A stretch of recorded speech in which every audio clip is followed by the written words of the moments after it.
درود دوستان، امروز میخوام یک طلسم بسیار قوی سفلی با موکلین بادی رو بهتون آموزش بدم. این طلسم به جهت محبت و بیقراری و همچنین خواب بند کردن معشوق هستش. برای انجام دادن این طلسم باید پنجشنبه نیمه شب برگه سفید بدون خطی رو آماده بکنین. زیر نور شمع این طلسم رو با حبر اسود سائل یا همون قلم سیاه روان یا روان نویس مشکی بنویسین. اسم آقا و مادرش رو در این قسمت، اسم خانم و مادرش رو هم در این قسمت طلسم می‌نویسین. اسراف و تحسین سفلی یادتون نره حتما انجام بدین و بعد از اینکه طلسم رو کتابت کردین، نوشتین، اسامی رو داخلش نوشتین، بخور میدین به لبان ذکر و مستکی. بعد از اینکه بخور دادین، طلسم رو تا زده چسب بزنین با حفظ حجاب.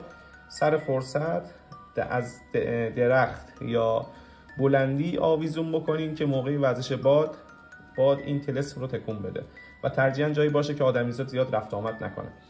و وقتی که باد شروع به وزیدن میکنه و این طلسم رو تکون میده، اون شخص به شدت بیقرار و بیتاب شما میشه و اگر خواب باشه بیخواب و خواب بند میشه و تا با شما ارتباط نگیره و خودش رو به شما نرسونه آروم نمیشه.